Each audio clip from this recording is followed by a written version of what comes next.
오늘 보실 성경 말씀은 누가복음 19장 1절로 9절의 말씀입니다. 예수께서 여리고로 들어가 지나가시더라. 삭개오라 이름하는 자가 있으니 세리장이요 또한 부자라. 그가 예수께서 어떠한 사람인가 하여 보고자 하되 키가 작고 사람이 많아 할 수 없어. 8절입니다. 삭개오가 서서 주께 여짜오되 주여 보시옵소서. 내 소유의 절반을 가난한 자들에게 주겠사오며 만일 누구의 것을 속여 빼앗은 일이 있으면 내 갑절이나 갚겠나이다. 예수께서 이르시되 오늘 구원이 이 집에 이르렀으니 이 사람도 아브라함의 자손임이로다. 아멘. 한국 교회의 성장 과정을 보면 1900년도에는 교인 수가 2만 명, 또 60년대에는 62만 명, 90년대 와서는 1천만 명이 넘는 통계가 있습니다. 지금은 거의 절반의 약 500만 대의 수준으로 추락을 했습니다. 한국교회 초기 성장을 분석을 해보면은 하나님을 간절히 섬긴 것도 사실이고 또 사회적으로 선한 영향력을 보였기 때문에 교회는 사회에 좋은 인식이 있었습니다. 그래서 성장을 많이 했던 걸로 분석됩니다. 나중에 이제 90년대 전후에서 급성장을 하게 된 것도 그런 것이냐? 그렇지 않을 것입니다. 아마 문화 번영주의로 그렇게 많은 사람들이 교회를 나온 것 아닌가? 그래서 물질주의적인 것, 이것이 교회 사회에 상당한 영향을 끼쳤다 이렇게 보게 됩니다. 교회의 이제 모양새는 정치적인 것, 문화적인 것에 상당한 영향력을 가졌다는 것을 어느 나라, 어느 시대든 그런 것을 볼 수 있습니다. 그래서 사회 현실과 문화에 직접적인 영향을 받고 있는데 사실은 신앙은 그래서는 안 되는데 그래서 우리 한국 교회가 이렇게 갑자기 추락을 하고 수가 적어지고 사회에 많은 노력을 했겠지 왜 이렇게 됐을까? 지금은 뭐 거품이 빠진다고 하는 그런 상태이지만은 그러나 인본화, 참된 신앙이 아닌 다른 상식으로서 예수를 이해하고 교회를 이해하고 자기 신앙을 자기식으로 이해하는 이런 것이 아직까지 교회 사회에 있습니다. 지금도 우리 교회의 숙제는 세상에 우리가 빛이 되고 있는가 하는 것이죠. 이것이 교회 공동체의 하나님의 교회의 숙제인 것입니다. 그래서 오늘 고백과 실천이라고 하는 주제의 말씀으로 은혜를 나누고자 합니다. 첫째 우리가 생각하는 것은 교회에서의 신앙 고백입니다. 신앙 고백 문제인데 오늘 보는 본문은 당시 세리 관장으로서 세관장으로서 상당한 재력가인 그 키가 작은 삭개오의 이야기인데 이가 주님을 만나서 구원을 확정받게 되는 그런 장면입니다. 예수님께서 여리고로 지나가실 때에 본문 4절에 앞으로 달려가서 보기 위하여 돌 무화과 나무에 올라가니 이는 예수께서 거리로 지나가시게 됨이로라 그랬습니다. 예수님께서 마침 사람들과 함께 동네를 지나가실 때에 그때에 얼마나 많은 사람들이 옹집을 하고 같이 가기 때문에 예수님을 정확하게 그 얼굴을 보고자 함이죠. 옷 패션을 보는 것도 아니겠고. 그래서 주님의 얼굴을 봄으로써 우리가 얼굴에서 읽히는 게 있잖아요. 그래서 예수님이 어떤 분인가에 대해서 그렇게 간절하게 보고 싶었습니다. 키가 너무 작아서 이제 돌감람나무 그 위에 올라가서 걸터서 이렇게 지나가시는 예수님을 마침 그 길가에 있는 나무에서 보게 된 거죠. 이렇게 그 사람들과 같이 지나가시는 예수님을 그렇게 간절하게 보려고 하는 것은 두 가지입니다. 하나는 예수에 대한 소문을 어떤 분이라는 것을 들었기 때문에 관심이 있을 수도 있고요. 또 알고 있었을 것입니다. 또 두 번째로는 자기 자신이 큰 부자고 하지만은 당시에 실이라고 하면은 매너적을 가진 강도라고 할 만큼 아주 착취를 하고 자기 부를 위해서 불법을 행하는 이런 사람이었습니다. 그래서 뭐 창녀라든지 이런 사람과 함께 묶어서 세리는 그렇게 욕을 듣는 그런 직업군이었어요. 그래서 이 삭개오가 예수님이 지나가는 모습을 보고자 한 것은 자기 자신을 돌아보면서 삶에 대한 진정한 소망, 또 삶에 대한 자기 자신에 대한 돌아보는 그런 시간이 많았었기 때문에 뭔가 답답하고 뭔가 자기 자신에 대해서 구원을 얻으려고 하는 그런 간절함이 있었던 사람으로 우리가 평가할 수가 있는 겁니다. 뭐 그냥 동네 사람 지나가는데 어떤 사람 지나가는데 그냥 단순히 구경하러 온 것이 아님을 뒤의 행동을 보면 알 수가 있기 때문에 하는 말입니다. 근데 그는 앞으로 달려갔다 그랬어요.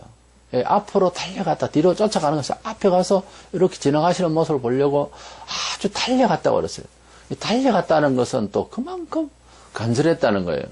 그 세리장이 점잖게 그냥 뭐 지나가나 하고 그냥 동네 사람 지나가나 이러고 있을 수 있는데 막 달려가서 앞에 가서 보려고 하는 그 그림을 생각을 해보세요. 얼마나 다른 사람이 뭐 죄인이네 어쩌네 하는 것보다는 이 사람이 자기에 대해서 그 예수를, 그 구원자라고 하는 소문난 이 예수를 보고자 하는 그 심령의 그 사케의 그 내면이 어떻겠습니까? 꼭 애같이 그렇게 움직여 있거든요. 그렇게 구원을 받으려 하면은 저렇게 어린아이같이 되라고 자기 자신을 구원받기 위해서 자기 자신을 컨트롤하는 데 있어서 아주 어떻게 보면 유치하게 보이고 그렇거든요. 근데 그런 태도가 진짜 구원받는 그런 모양새입니다, 원래. 그리고 키가 작기 때문에 나무 위에 올라갔다는 말, 어떤 수단을 썼다는 거죠. 예수님을 보기 위해서는 어떤 수단을 쓰더라도 보겠다는 거예요. 그리고 나무 위에 걸터가지고 있으면 지나가는 사람들이 그 보기에 어떻게 보겠습니까? 나나 좀 들고 또 세리장이고 이런 정도의 사람을 쳐다보면 뭐라고 하겠어요? 그런 체면이나 이런저런 타인들의 눈을 관심 갖지 않고 개의치 않고 그렇게 예수님을 보고자 하는 그런 그 사람의 그 태도.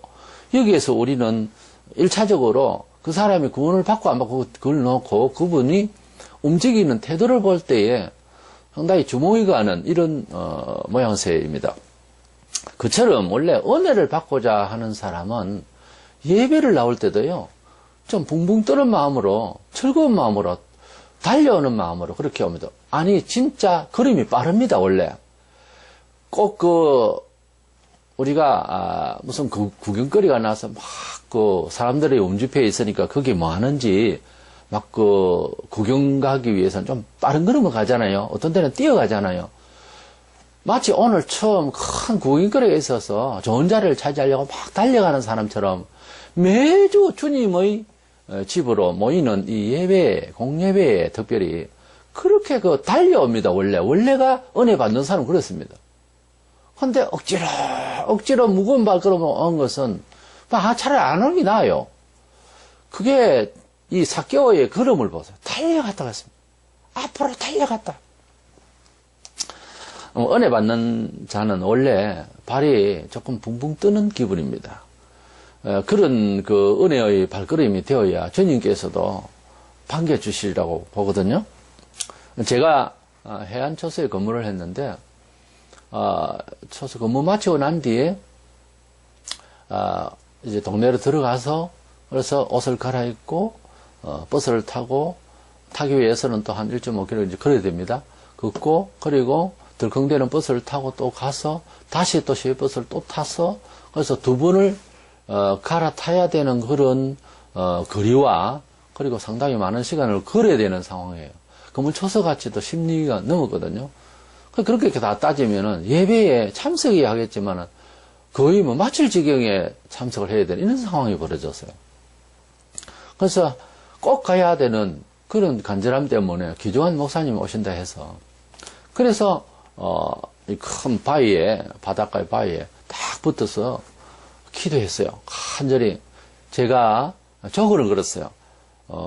근무 시간 마치는 적시로 바로 배가 한 대 와가지고 나를 태워서 집으로 바로 들어가야 이제 바로 들어가서 뛰어서 가면 겨우 예배 직전으로 참석할 수 있겠습니다 하고 배를 보내달라고 기도를 했어요. 망망대해 앞에 배가 어떤 배가 올지는 모르죠. 그런 식으로 말도 안 되게 그렇게 조건을 붙이고 그렇게 구체적으로 배가 와야 가는 수밖에 없고 차가 오지는 못하잖아요. 그 산길이고 차가 들어가는 데가 아닙니다. 일단 배가 와야 빨리 갈 수 있어요. 걸어가면은 1시간 넘어 그냥 이제 소비가 되는 거죠. 그래서 이제 기도를 간절히 했더니 뭐 둥둥둥둥 소리가 나는 거예요. 그리고 뭐 부르는 소리가 나서 한참 기도하고 있는데 소리가 나서 눈을 떠보니까 제 친구가 큰 배를 가지고 업을 하고 있었는데 그날따라 그 바위 옆에 배가 되기는 어렵습니다. 위험해요. 사실은 아주 그 근무지 초소 근무지 주변에는 해안 초소에. 그래서 그 나 이름을 부르면서 마칠 때 됐으니까 가자고 그렇게 배가 온 거예요. 그래서 놀라운 거죠. 그래서 자기는 자연스럽게 왔다고 하지만은 하나님께서 이제 보내신 거라고 나는 믿습니다. 그래가지고 그 배를 타고 고향으로 돌아와요. 가끔씩 그렇게 한 일이 있으면 또 문제가 좀 다른데 그런 일은 없거든요. 예. 그 배가 그게 어선에 탄 사람들이 그거 들어왔다 나왔다 하는 것도 불편하고 배가 될 수가 있는 장소가 아니에요. 거기는. 그렇게 해서 제가 차를 타고 두 번 갈아타고 집회에 가니까 이제 예배를 시작하는 찬송을 하고 있더라고요. 딱 시간이 맞았던 거예요. 우리가 얼마나 간절하냐 하는 것은 주님을 만날 수 있는 태도예요. 내가 얼마나 주님을 어떤 부분이든지 마찬가지입니다. 간절하면 달려가듯이 하면 그렇게 간절하면 주님은 만나 주신다는 거예요. 나를 간절히 만나는 자가 나를 만날 것이라 하나님 그렇게 말씀하셨어요. 주를 만나고 은혜를 받는 사람은 이렇게 간절함이 있습니다. 삭개오의 태도를 아시는 예수께서 삭개오야 속히 내려오라. 내가 오늘 네 집에 유하여야 하겠다. 이렇게 하시니까 삭개오는 머뭇거림이 없이 급히 내려와서 즐거워하면서 영접을 했어요. 주님이 부르시니까 급히 내려와서 즐거워. 그거 뭐 그냥 구경삼아 보고 있어요. 이게 아니었어요. 부르시니까 급히 내려와서 즐거워했습니다. 심적 동기가 있거든요, 이 사람은. 구원받기 위해서, 자신이 구원받기 위해서 그렇게 간절했던 사람이에요. 그만한 직업이 있고 그만한 재력이 되는 사람이라면은 왜 간절하죠? 그건 비밀입니다. 많은 사람들이 그럴 이유가 뭐 있나 하고 사는 세상이에요, 지금. 근데 이 삭개오는 누가 나무라지도 않고 누가 뭐라 하지도 않습니다. 그러나 자기는 구원받고 싶어. 그 직업과 그 환경과 그 부에서 만족하지 못하는 거예요. 뭔가 죄 속에서 자기가 갇혀있는 자기를 발견한 거예요. 구원자라는 소문난 사람이 지나가니까 과연 어떻게 생긴 사람인데 구원을 한다는 말일까 했던 거겠죠. 그래서 간절한 사람에게는 주님이 그냥 지나가지 않고 부르는 거예요, 이렇게. 부르심을 받는다고 하는 것은 엄청난 축복입니다. 우리가 수많은 세월과 수많은 여건, 수많은 여러 가지 동기가 있는데 복음을 들을 수 있는 게 그래서 꼭 하니 예수를 믿으라고 하는 이런 복음 전달을 받는 것은요, 큰 은혜입니다. 응하고 안 하고를 떠나서 굉장한 귀중한 순간이에요. 우리 성도들은 그런 순간을 많은 사람이 만들어줘야 됩니다. 근데 간절한 사람은요, 몇 마디 안 했는데 예수 믿겠다 합니다, 원래. 원래 그렇습니다. 이렇게 간절한 사람이 있거든요. 이 사람이 예수 믿다가 안 믿는 사람도 아니고, 불신자였거든요, 여기도. 그런데 자기를 돌이키면서 그렇게 괴로워하는 사람들이 이 세상에 많잖아요. 근데 구원자에 대한 예수님의 소식을 전하면은 언젠가는 그런 간절함이 마음속에 있어서 이제 주님의 부르심을 사람을 통해서 이렇게 받으면은 바로 돌아올 수가 있습니다. 그리고 그는 신앙 고백을 했죠. 주님을 집으로 모시고 본문 8절에 보면 삭개오가 서서 앉아서가 아닙니다. 서서 주께 여짜오되 주여 보시옵소서. 아마 주님은 이렇게 앉으시고 이렇게 자기는 서서 선서하듯이 아마 그런 지금 모양새입니다. 삭개오가 서서 주께 여짜오되 주여 보시옵소서. 내 소유의 절반을 가난한 자들에게 주겠사오며 만일 누구의 것을 속여 빼앗은 일이 있으면 내가 앞전이나 갚겠습니다. 이렇게 고백을 했습니다. 삭개오에게 물질을 가난한 사람이 나눠주라든가 남의 것 너무 강요해서 많이 착취를 했다든가 했으면 갚으라든가 이런 강요가 없습니다. 본문에 전혀 그런 적이 없어요. 근데 삭개오 자신이 스스로 그런 마음을 고백을 했어요. 이것은 주님께서 나를 만나는 사람은 꼭 그렇게 해야 된다고 가슴에 써붙이고 다니시는 것도 아니겠고 또 삭개오에게 직접 개인적으로 그렇게 말하신 적도 없고 한데 어떻게 그런 마음이 생기는가에 대해서는 또 심리적으로 가만히 보면 그렇게 그분이 주님이 만나지면 그렇게 내가 말하리라고 하는 그렇게 하고 싶은 그런 죄 중에 있는 부담감들이 물질이 많아도 부담감들이 가난한 사람 늘 보면서도 외면한 그 부담감들이 남의 그 훔친 거 내 배 갚아줘야 되는 어떤 부담감이 자기를 늘 지배하고 있다는 거거든요. 그걸 벗고 싶다는 것 아닙니까? 그래서 주님 앞에 나오니까 애처럼 그렇게 맑게 정직하게 되어버린 거예요, 사람이. 근데 우리가 읽고 있는 누가복음 이 19장 바로 앞에 18장에 보면은 관원으로도 되어 있습니다만 다른 데는 이 한 부자 청년이 나옵니다. 이 사람은 예수께 나와서 내가 어떻게 하면 영생을 얻겠습니까? 이렇게 나옵니다.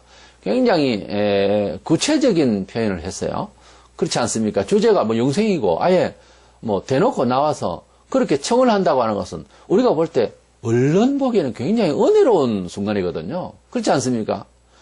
영생이라는 말도 모르는 사람에게 뭐 영생 받아라고 그렇게 수백 번 이야기하는데 이 사람 아예 나와가지고 어떻게 하면 영생을 얻겠습니까? 이렇게 바로 물으니 얼마나 반갑습니까? 우리 보기에는 1차적으로요. 그래 예수님께서 그래 그러면 너 계명을 이렇게 있는데 10계명을 지켰는지 예, 어릴 때부터 저는 쭉 하나씩 지켰습니다. 그랬을 때 다른 데 보면은 주님 말씀하시기를 참 칭찬하시다고 그랬어요. 그걸 잘했다. 잘한 건 잘한 거죠. 어릴 때부터 쭉하니 이렇게 잘 지킨 뼈대 있는 집안 같아요. 어릴 때부터라면 어른이 지켜야 되니까. 그래서 이 청년이 잘 지켰다. 그래서 주님께서 참 잘했다 칭찬하시고 난 뒤에 근데 그러면 재물이 상당히 많은데 가난한 사람에게 나눠줘라. 그리고 나를 따르라. 이랬더니 물질을 왜 남들에게 그냥 공짜로 다 주라고 하느냐.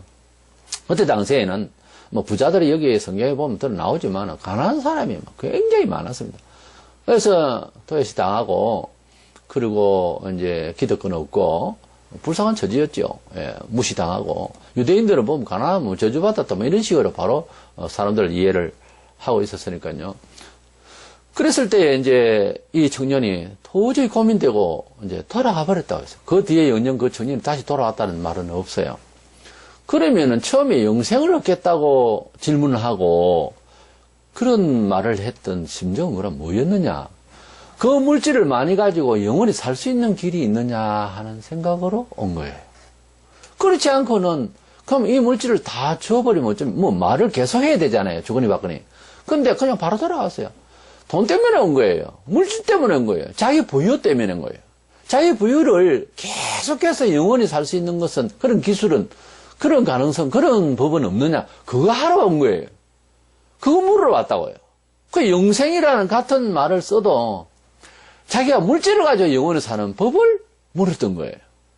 그래, 이 사람하고 가난한 사람이면 좀 나눠주겠습니다. 그러면 또 어떻게 할까요? 이런 정도로 나왔으면 이건 보통 뭐 대박을 친 거죠, 한마디로. 근데 이 청년은 돌아가 버렸는데 지금 읽고 있는 바로 뒷장인 19장의 삭개오는 가난한 사람이 나눠주라 말씀을 안 하셨어요. 하신 적이 없다고요. 이 삭개오는 세리장으로서 돈이 굉장히 많은 사람이에요. 근데 나눠주라 이런 말씀 하신 적이 없거든요. 근데 도리어 삭개오는 나눠주려고 아예 뭐 남이 그 착취했으면 내 배 갚겠고 이렇게 아예 자기가 스스로 자원해서 말을 하거든요. 이렇게 대조되고 있습니다. 우리가 교회에 와서 생활을 해도 여전히 재물에 목숨을 걸고 거기에 심정이 더 많이 가 있거나 이러면은 사실은 주님 앞에 합당한 은혜를 받을 수 있는 시간이 없습니다. 그리고 극단적으로 보면 영생구원하고 관계없는 사람이에요. 그 18장에 나온 부자 청년하고 큰 차이가 없는 거죠. 예수를 믿어도 내 것, 내 지위 이거는 무탈하면서 뽐내면서 여유적적하게 살겠다. 그런 마음으로 온다면 아니 그럴 수가 있거든요. 많은 사람들이. 그러면 18장의 그 청년하고 무슨 차이가 있죠? 우리가 교회에 와서 예수를 믿는다고 할 때에 예수를 뭐 때문에 믿고 그리고 예수를 어떤 예수로 믿느냐고 고백하는 것은 이것은 상당히 그 교회를 다니더라도 점검을 할 필요가 있어요. 그건 누가 누구를 비판하기 전에 우리 주님의 답을 얻어야 되거든요. 보다 중요한 것은 어느 교단이 어떻게 이야기하고 어떤 목사가 어떻게 이야기하는데 기분이 나쁘고 좋고 그런 거로 신앙 점검하면 안 됩니다. 주님이 뭐라고 했는지에 대해서 우리가 점검을 받을 필요가 있잖아요. 개인의 영혼을 위해서 또 개인의 삶을 위해서. 보통 교회가 세례 대상자에게 세례를 받게 하기 위해서 세례식 전에 문답을 합니다. 뭐 삼위일체 하나님에 대해서 주일 성수 성도들의 표준적인 생활에 대해서 이런저런 그 봉사에 대해서 이런저런 이야기를 하면은 이제 예라고 답하시오, 아멘하고 답하시오 이래가지고서 문답을 할 때 아예 그것을 가르쳐서 예라고 대답할 요목을 아예 가르칩니다. 그건 안 맞는 이야기예요. 그래서 제가 일찍부터 이것은 헌법을 고쳐야 된다고 봐요. 사람마다 표현이 다르고 비록 지식적으로 좀 다르지만은 양심은 같거든요. 다 같은 양심이에요. 양심이 뭐 다 같이 똑같은 거 말이에요. 양심은 똑같이 지식하고 지식 유무하고 상관이 없어요. 수사적 표현도 아무 상관이 없어요. 자기 믿는 대로 자기식으로 표현하면 되는 거예요. 그렇게 해야지 주의식 교육으로서 믿는다라고 동일한 질문을 내가 해버리고 그리고 답은 예로만 해버리면은 이것은 상당히 미흡하고 그 사람의 믿음인지 아닌지를 공적으로 옆에 듣는 사람들이 교회에서 공적으로 하거든요. 답을 이제 공동체가 전부 다 들을 때에 그게 저 사람 양심인지 아닌지 어떻게 알아요? 좀 힘들거든요. 남의 말을 전달받는 거하고 본인이 말하는 거하고는 상당한 차이가 있을 수 있거든요. 그겁니다. 그래서 그 사람의 양심은 그 사람이 말을 해야지 남이 대변할 게 따로 있지 그것은 아니거든요. 예수를 수많은 사람들이 따르고 있을 때에 주님이 제자들에게 물으셨습니다. 마태 16장 13절로 5절에 보면 물어 이르시되 사람들이 인자를 누구라 하느냐 사람들이 나를 지금 누구라고 하고 따라다니냐 이렇게 물으셨어요. 이르되 들어는 세례 요한 들어는 엘리야 어떤 이는 예레미야나 선지자 중에 하나라 하나이다. 사람들이 뭐 예수를 예레미야다 죽은 세례 요한이 뭐 환생했나 뭐 선지자인가 보다 말 잘하는 거 보니까 예언하고 뭐 이런 여러 가지 말을 했어요. 예수를 따라오는 사람들이 이르되 그러면 너희는 나를 누구라고 생각하냐 이렇게 물으셨어요. 그때 베드로가 16절에 이르되 주는 그리스도시요 살아계신 하나님의 아들이시니이다 이렇게 답을 했습니다. 너는 뭐라 했냐 그렇게 주님께서 정말 정확하게 답했다고 칭찬하셨어요. 예수님께서 부활하신 후에 제자들에게 나타나시고 또 의심하던 도마에게도 나타나셨을 때에 도마가 안 믿는다고 막 그럴 때 예수님께서 부활하시고 땅에 40일 동안 사실 계셨기 때문에 8일 후에 다시 나타나셔서 도마에게 도마야 보라 네가 의심하지 말고 믿어야 된다 이렇게 했을 때 도마가 확인을 하고 도마의 고백은 이렇습니다. 뭐 20장 28절에 도마가 대답하여 이르되 나의 주님이시요 나의 하나님이시니이다. 베드로와 같이 나의 주님이시다는 말은 앞에 있지만 나의 하나님이시니이다라고 하는 고백은 느낌은 서로 가진지 몰라도 입으로 확실하게 이렇게 고백하는 것은 베드로보다는 다른 양식이죠.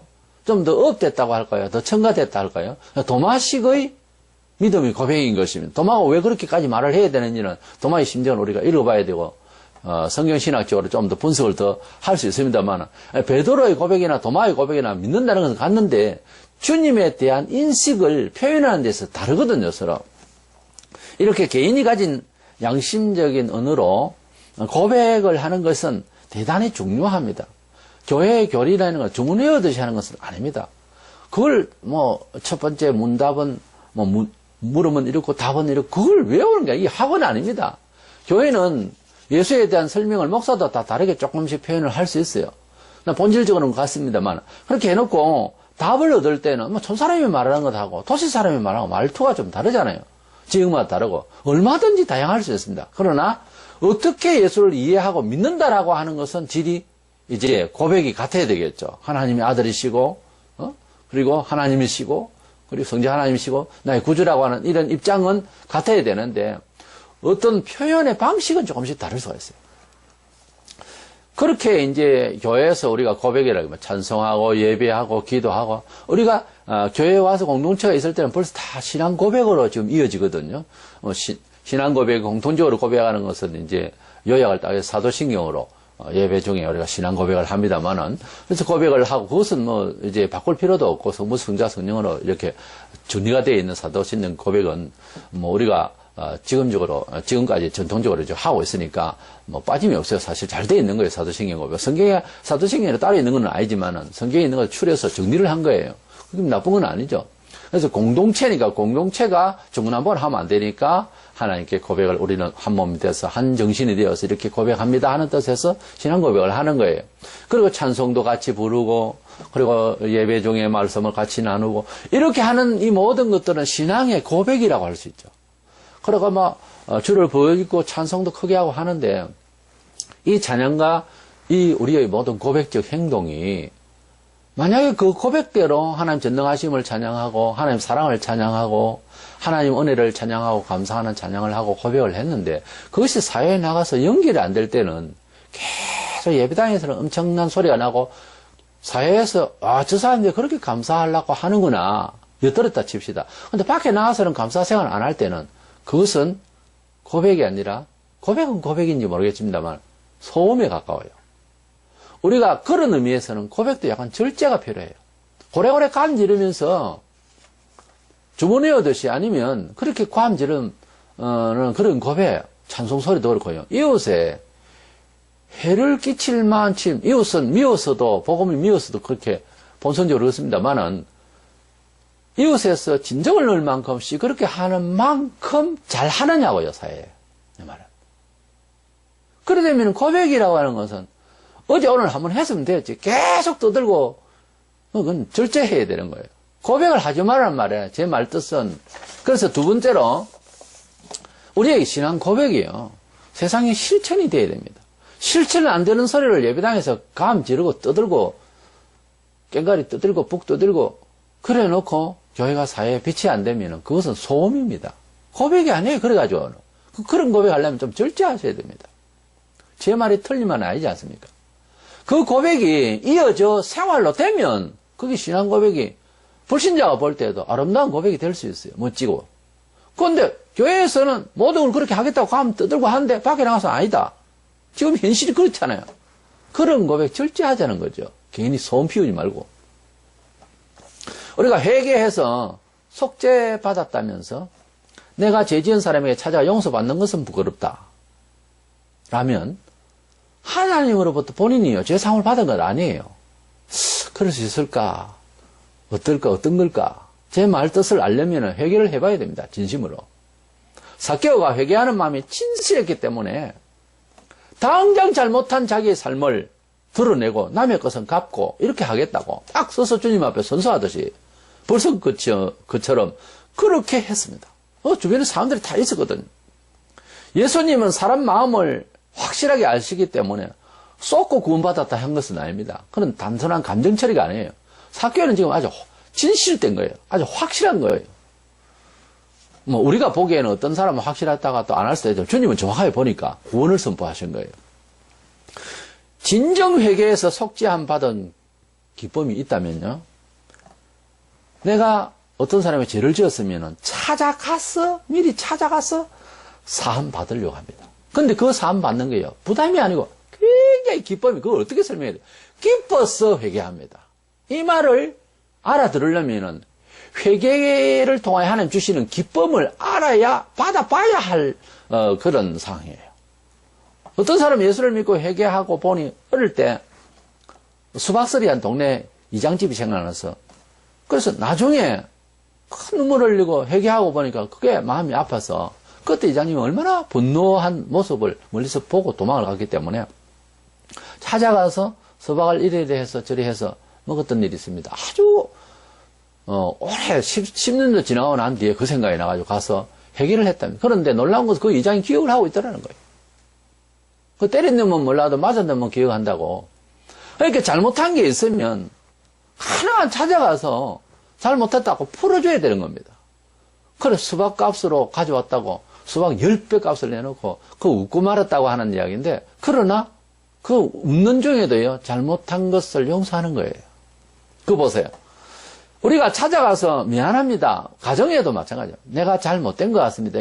이것을 부끄럽게만 여겨서 부담이 된다면 하나님으로부터 용서받은 것은 아니라는 거예요.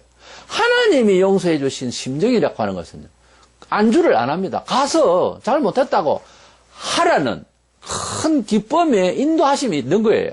자동적으로. 삭개오가 지금 강요에 의해서 한 것이 아니거든요. 그래서 삭개오를 보면 저는 성경 전체에서 삭개오라는 이 인물은 굉장히 빨리 만나보고 싶은 사람이에요. 참 어린아이 같이 자기를 그렇게 드러내놓고 이렇게 구원받은 그의 모습을 너무 정말 회개한 사람이 표상이에요, 보면. 내가 잘못했으니 용서해 주시오. 이 말을 하는 것이 부끄럽고 부담스럽고 한다면 아직 하나님으로부터 죄사함 받은 기쁨이 당도하지 않아서 그렇습니다. 내가 구원은 받은 것 같은데 저 사람이 미안하다 말을 할 수 없다. 저 사람이 지금 내가 잘못한 것을 교정하지 않는다. 아직 구원 받은 거 아닙니다. 그게 착각이에요. 그래서 나는 구원 받았네. 교회에서 막 별 노래를 찬양을 다 하고 뭐 시시한 노래를 다 만들어 그렇게 하는데 그것은 자기 최면이에요. 자기 최면에 그런 거예요. 긍정주의로 뭐 생각하고 뭐 그건 자기를 속이는 일입니다. 어떤 사람은 죄 걱정하고 소심하게 그러지 말라. 로켓트가 확 빨리 가기 때문에 먼지가 안 묻는다. 그러니까 빨리 확 앞으로 나가는 마음을 가지고 긍정적으로 적극적으로 막 앞으로 나가고 당신은 앞으로 나가는데 재미있는지 몰라도 당신 때문에 다친 사람은 뒤에 쳐져서 죽을 맛이요. 뭘 앞으로 나가 뭘 먼지가 안 묻는단 말이에요. 비유를 해도 그런 거 비유하면 안 됩니다. 긍정주의로 자기를 처리하고 자기 심령을 처리하고 그런 기술을 자꾸 부리면 안 돼요. 그것은 사기입니다. 계속해서 참된 기쁨은 경험을 할 수가 없는 거예요. 그래서 세상에서 우리의 신앙 고백이 실천적으로 나타나야 되는 것이 이게 교회에서 가르치는 뭐 어떤 임무 무슨 부담이 아니라 본인 자신의 구원에 대한 확정을 위해서도 바깥에서 그렇게 증거가 돼야 되는 거예요. 첫 번째로는 죄사 안 받고 하나님 용서를 받은 사람은 남을 용서합니다. 그 사람이 잘못했다 하면 뭐 더 용서해야죠. 근데 용서를 받으러 오지도 않는 인간도 많거든요. 근데 그래도 그 사람을 용서할 수 있어야 되는데 마음무관에 용서하는 건 아니죠, 물론.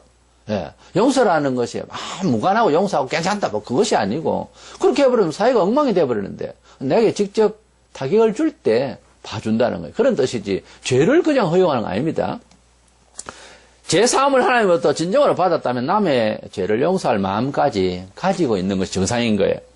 남의 죄를 용서 못하면서 내 죄는 용서를 받겠다. 그래서 교회에 나온다.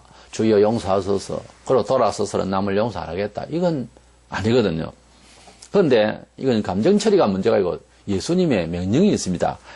마태복음 6장 14절 5절 너희가 사람의 잘못을 용서하면 너희 하늘 아버지께서도 너희 잘못을 용서하시려니와 이 조건부죠. 원제하고 다릅니다. 너희가 사람의 잘못을 용서하지 아니하면 너희 아버지께서 너희 잘못을 용서하지 아니하시리라. 이 구절이요. 눈으로는 보이는데 귀로는 안 들어오는 거예요. 왜냐하면 우리 심령이 잘못되어 있으면 주님의 말씀이 잘 안 들립니다. 뜻이 통하면요. 어떤 말을 하고 어태어를 써도 얼른 통합니다. 사람이 통하게 되면. 사람이 안 통하게 되면은 불통이 되면은요. 아무리 쉬운 말을 하고 분명한 문자를 이야기해도 안 들어와요. 그게. 그 뜻이 통하면 말이 통하고 말이 통하면 그리고 영이 서로 통하게 되어 있는 거죠. 그 말귀를 또 빨리 알아들어요. 서로 뜻이 통하면. 얘 분명히 잘못을 용서 안 한다고 그랬어요. 남을 용서하지 않으면. 이거 조건부인데도 율법이 필요 없고 뭐 어떡고 하면 신약을 해석하면서 엉뚱한 소리 하는데 그게 아니에요. 예수님이 말씀하셨잖아요. 율법이 뭐 다 떠나서 예수님이 지금 말씀하셨잖아요.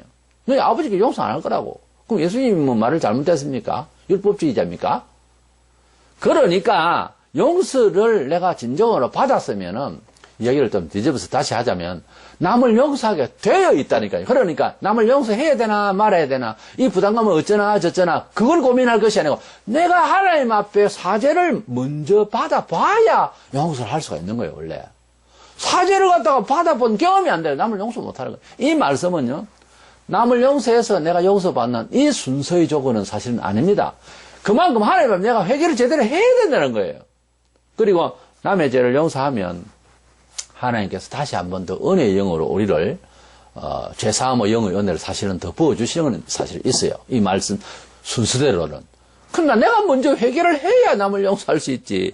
남을 용서하면 하나님이 용서한다면 예수 안 믿어도 이런 순서는 행동을 어쩌면 할 수는 있는 일이잖아요. 그래서 하는 말이에요. 그러니까 그런 뜻이 아니고 하나님 앞에 내가 진정으로 제사함을 받았으면 남을 용서하게 돼 있다는 거예요. 그러니까 남을 용서하는 것은 내가 진정으로 용서받은 영이라는 사실이 입증된다는 그 말이죠. 이 말씀 자체가.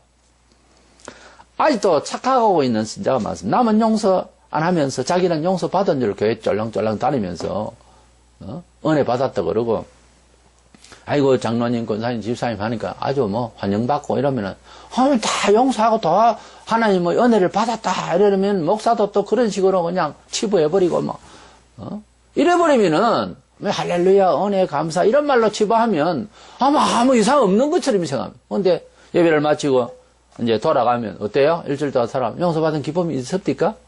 아닐걸요. 그래서 두 번째로는 이게 이제 문제인데 진정으로 제사함을 받은 후에는요 진실하게 삽니다. 사람이. 신앙 고백은 건전하게 보이죠. 계획주의고 뭐 신학적이고 아주 성경적이고. 그런데 이웃에 또 현실적으로 문화생활에서 사기를 치고 세속적으로 살아가는 사람들 저 세대로 아니 그보다 더한 이런 식으로 만약에 산다고 할 때 뭐 교회 또 직분자로서 그것도 이건 말이 안 되는 이야기예요. 그건 하나님 욕을 듣기는 그런 일입니다. 스가랴 8장 16절에 너희가 행한 일은 이러하니라. 너희가 행할 일은 이러하니라. 너희는 이웃과 더불어 진리를 말하며 너희 성문에서 친실하고 화평한 재판을 베풀고 그랬어요. 이웃과의 관계에 있어서 친실하고 정직해야 되는 거예요.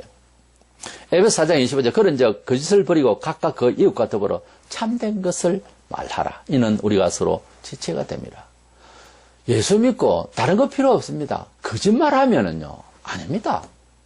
그 예수 믿고 은혜 받은 상태 아니에요. 사기꾼이에요. 그 사람은 교회 다니면서 교회를 역듣게 할 일이지 절대로 하나님의 영광을 위해서 사는 사람도 아니고 본인도 지금 패는 상태가 아니에요. 거짓말하면 그건 아닙니다. 사회에 누를 끼치고 거짓말하고 사기치고 기만하고 그러면 그건 교인 아니에요. 진정으로 회개를 하면요 참 은혜 받으면은 제일 처음에 나타나는 인격적인 부분이 뭔가 하면 정직하게 되어 있어요. 사람이 참 진실하게 되어 있습니다. 정직합니다. 정직하다 못해 나중에는 무슨 일을 잘 해놓고도 부족했습니다. 여기까지 나갑니다. 그게 회개한 사람의 태도예요. 마태 3장 8절에 그러므로 회개에 합당한 열매를 맺어야 객관적으로 마태 7장 20절에 그들의 열매로 그들을 알리라. 열매로 그들을 안다. 주님이 그렇게 말씀하셨어요. 현대인 성경에 보면 그들의 행동으로 그들을 알리라 이렇게 번역을 했습니다만 우리가 하나님의 자녀고 또 하나님 앞에 죄를 회개했다는 이 두 가지 명목이 바깥에 나가서 증명을 받아야 돼요. 과연 저 사람은 하나님의 아들이었도다. 예수를 죽인 사람들이 그렇게 구경하던 사람들이 그렇게 말을 했거든요. 우리가 증명을 받아야 됩니다. 세상 밖에 핍박을 비록 받을 때는 받아도 과연 사는 태도로 보면은 성도구나 이래 돼야지. 어떻게 교회 다니는 사람이 그렇게 욕심이 많냐? 그렇게 거짓말을 했냐? 어떻게 답할 겁니까? 교인이 그것도 중직자 직분을 가진 자가 불신자보다 더 못한 욕심으로 정직하지 못하고 사기를 치고 사는 것을 우리가 흔히 볼 수 있습니다. 사랑은 고사하고 남의 것을 보도하지 않고 이웃에게 해를 끼치면서 아예 불법을 자행하는 자기 돈만 벌겠다고 하는 이거는요 징계감입니다. 그냥 교회를 쫓아내든지 술 내야 돼요. 교회에 오면은 반겨주니까 하나님 사랑이네 이렇게 착각을 하는데 그건 그게 오해입니다. 그렇게 사는 거 아니에요. 그래가지고 교회 생활 수년 수십 년 자기도 모르는 사이에 그렇게 겁대기로 사는 겁니다. 이중생활로. 그러니까 이래 한국 교회는 엉망이 되어서 지금은 현실적으로 사회로부터 전체가 지금 욕을 듣고 있어요. 신앙 고백이 잘못됐습니까? 아니요. 다시 이야기 돌이켜봅시다. 일대지에 말씀드린 대로 교회의 신앙 고백이 잘못된 건 아니지 않습니까? 그런 고백 뜯으려고 하면은 밖에 나가서 그런 식으로 사기치고 살라 하면은 그런 고백이 소음되니까 하지 마라 하잖아요. 제가 말 뜻을 이해하겠습니까? 그 고백이 실현이 안 되는 소리를 계속 뜯을 것 같으면 절제하라고요. 에베소 6장 9절에 상전들아 너희도 저희에게 이와 같이 하고 공갈을 거쳐라. 교인들이 사업을 하고 교인들이 직장생활을 하고 교인들이 무슨 생활을 할 때 얼마나 많이 공갈을 치고 거짓되고 그런지 모릅니다. 아주 자기 편리대로 말하고 그 습관이야 돼버렸어요. 사도들이 전한 복음을 듣고 진정으로 변화를 입은 자들은 이렇게 변했습니다. 사도행 2장 44절 45절에 믿는 사람들이 다 함께 있어 모든 물건을 서로 통용하고 또 재산과 소유를 팔아 각 사람의 필요를 나누어 주고 그랬어요. 이러한 차원한 심령의 운동이 있습니다. 교회 사람들 많고 경제를 어떻게 활용하고 우리 성도들은 이웃에게 어떻게 살아가야 할 것인가. 세미나 한다고 됩니까? 성경에는 몇 장 몇 절에 이렇게 사랑해야 되고 이웃을 나눠줬다고 합니다. 합시다. 그런다고 됩니까, 일이? 성령님이 가슴을 때리고 회개 행제들을 우리가 어찌할까? 회개가 되어져야 이것은 세미나를 통해서나 책을 통해서나 경제학, 그리스도인의 경제학 이런 걸 공부를 해서 되는 것이 아닙니다. 지금도 그거를 모르고 계속 그 가르치려고 하는 거예요. 이런 거는 가르쳐봐야 소용없는 거예요. 심지어 11조도 가르친다고 되는 게 아니에요. 11조 제일 처음에 나온 것은 감사함으로 자원해서 한 거예요. 하나님은 하라고 한 거 없습니다. 본래. 그래 자꾸 하려고 하니까 마음이 하나님 기쁘시고 해서 축복하시고 하다 보니까 나중에 그것이 제도화된 것뿐이에요. 제일 처음부터 11조 바치는 정신은 자원하는 심령이라니까요. 말하자면 이웃을 봉사하는 것도 마찬가지인 거예요. 예수 믿고 복음 듣고 회개하고 보니 눈이 열려서 가난한 사람에게 내가 도외시했던 마음이 막 들끓어서 그래서 가져와서 가난한 사람이 나눠주고 필요한 물건을 주고 그랬다 하잖아요. 이것은 강요가 아니었잖아요. 이 시대는 초대 한국교회 신비주의와 같은 이단들도 많이 있지만은 교회 내부에서 이기주의가 팽창하면서 동시에 자기 영광을 반영하려는 개인주의가 판을 치고 있어요. 이것은 공동체라고 하는 교회 자체도 서로 통용이 안 돼요, 사랑이. 그런데 무슨 이웃을 위해서 교회가 봉사를 한다. 거짓말하고 있어요. 자기 영광주의의 이 내용은 마귀의 술책이죠. 마귀가 원하는 거예요. 내게 겸비하라. 예수님께 감히 그렇게 시험을 하듯이. 자기 영광주의, 내게 겸비하라. 내가 잘났다고 여러분들 말하시오. 내가 노회장하고 총회장 해야 되는데, 자기를 높이려고 그래. 어디 가면 또 자기가 좀 높아지고 싶고. 그거 전부 마귀고요. 그러면 어떤 걸 해야 됩니까? 항상 높이고 상대를. 항상 겸손하게 섬기려고. 그게 자기가 돼요. 그게 성경이에요. 목회자는 큰 거에지 빠졌고, 교인들은 불법적이고 기만적이고 세속적으로 살아도 돈만 벌어서 잘 살기만 하면 축복이란 말로 치부해버려. 이런 교회가 되고 있으니까 오늘날 이 사회가 우리 교회를 보고 뭐라고 하고 있습니까? 우리가 믿는 것은 하나님이 인정하고요. 죄를 짓는 것은 불신자가 심판해요. 지금 그러고 있다니까요. 사개오는 그가 육신적으로도 아브라함의 후예겠지만 진정으로 변화를 받았기 때문에 영적으로 아브라함의 자손됨을 구원받았음을 확정하는 우리한테는 아브라함의 후손이로다 이렇게 주님이 말씀하시면 아브라함부터 잘 못 알아듣잖아요. 그러니까 너희들은 정말 구원받았다 이런 식으로 하시겠지만 이 사람들 아브라함의 후손이라고 하면은 하나님의 자녀의 계통을 말하는 그런 상징적인 표현이에요. 믿음의 조상 아브라함이라고. 그래서 본문 9절에 예수께서 이르시되 오늘 구원이 이 집에 이르렀으니 이 사람도 아브라함의 자손임이로다. 이것은 육신적인 것은 되뇌인 것이 아니라 구원을 확정해 주시는 영적 아브라함의 후손이다. 그 말이죠. 그래서 사개오의 그 구원을 아예 확정 한 번 더 해서 아주 완벽하게 이렇게 어떤 사람들이 있는 데서 공적으로 시인해 주셨고, 그리고 허락해 주셨고, 완벽하게 구원을 선포해 주신 것입니다. 신앙은 교회에서 고백했으면은 이제 세상 밖에 나가서 그렇게 고백한 대로 살고 또 그렇게 살려고 해야 됩니다. 그 고백이 어떤 고백이든 간에 그 고백을 실행을 해야 그 고백의 열매를 보고 그들을 안다고. 그 고백을 불신자들이 창밖에 들렸던 그 소리에 대한 것을 인정하게 될 것이라 그 말이에요. 사랑을 노래하고 봉사를 노래하고 감사를 노래했으면 이것이 창밖에서 교회 밖에서 들었다 이 말이에요. 그렇게 살면 저렇게 고백하면 그렇게 사니까 그게 이제 표리가 부동하지 않고 일치하니까 언행이 일치하니까 그 신이 있는가 보다 이렇게 생각할 수 있다 이 말이에요. 내 말은. 맨날 교회 안에서 아멘하고 노래만 할 것이 아니고 세상에 나가서 생활에서 정직하게 생활에서 유일신 하나님을 생활에서 하나님 그 크신 사랑을 생활에서 무조건적인 그 용서하심을 실현해서 그래서 생활에서 이제 주일 예배를 이렇게 왔을 때에 그 신앙을 고백을 주님 그대로 살아보니까 그렇게 되대요. 주님 그렇게 생각하고 말해보면 그렇게 되대요. 이렇게 고백하는 거예요. 근데 여기서는 막 고백하고 밖에 나가서는 전혀 뭐 상관이 없는. 이거 그런 신앙 고백하려면 소음이니까 좀 떠들지 않아야 됩니다, 교회가.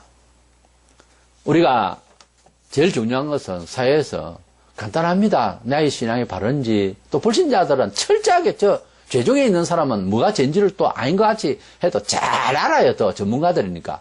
그래서 교인이 잘못하면 대만합니다. 뭐냐면 정직하게 살아야 돼요, 사람이. 우선 상대방에게 해를 끼치지 않아야 돼요. 적극적으로 잘해야 되는 건 뭐 차지하고라도 내게 주어지고 임무와 의무와 그리고 이웃 공동체에서 사회적인 윤리를 분명히 지켜야 되는 거예요. 그것도 안 하면서 무슨 하나님 앞에서 신앙 고백을 한단 말입니까? 그건 아닌 거거든요. 그래서 하나님은 너무 멀리 계신 분이 아닙니다. 그래서 이렇게 기독교를 사회 참여 종교, 문화 종교라고 하는 말은 불교가 산 올라가 버리고 뭐 이 세상에 누가 살 겁니까? 사회를 살면서 역사에 살면서 역사를 히스토리라고 하는데 히스토리는 그분의 이야기라고 히스토리 합성을 하고도 합니다. 이 역사를 하나님이 장중에 붙드시고 역사하시는 이 삶의 문화생활에서 교회 안에서 하나님의 거룩한 어떤 역사를 하고자 하는 것은 아닙니다. 여기에서는 감사를 받으시고 예배를 받으시고 영광을 받으시려고 하는 곳이지 여기서 예수도 안 믿고 밖에서는 예수 안 믿는 이런 생활은 하나님 원래 원치 않습니다. 우리의 진정한 하나님 자녀의 마당이 어딥니까? 문화입니다. 온 동네방네 문화예요. 나의 직장과 모든 데서 나의 가족과 모든 이웃 관계에서 그 속에서 하나님의 자녀다움의 고백이 실현되기를 원하시는 하나님이시지 예배당 안에서 떠들기를 원하는 하나님 아니라니까요. 심지어 그렇게 이중적 생활이 너무 극할 때는요. 예배당 문 닫았으면 좋겠다고 말라기해서 뭐 누가 이 문을 좀 닫아버리면 좋겠다. 그렇게 말씀한 이사야에서도. 예수님 오시기 전 600년 전부터 그랬습니다.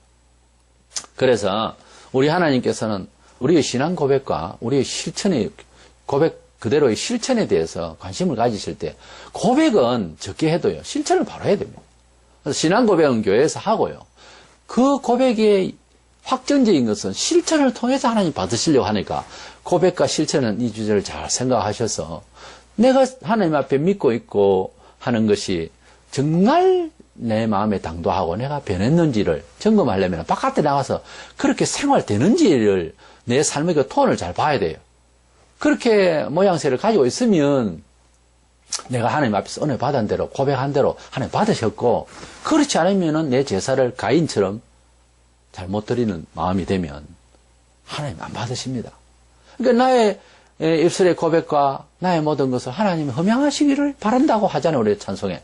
그럼 우리가 하나님 앞에 들어지는 마음과 정성과 뜻이 들어지려면 나의 삶이 바깥에서 연결이 돼야 되는 거예요. 열매로 생활이 돼야 되는 거예요. 그래서 고백하는 것과 실천 문제에 대해서 우리를 돌아보면서 정말 하나님의 자녀답고 내 자신이 죄와 허물에서 승리하고 우리 주님의 이름으로 또 밖에 나가서 그렇게 승리한 사람의 여유와 사랑과 은혜 가운데서 살아가는 저와 여러분 되시기를 축원합니다.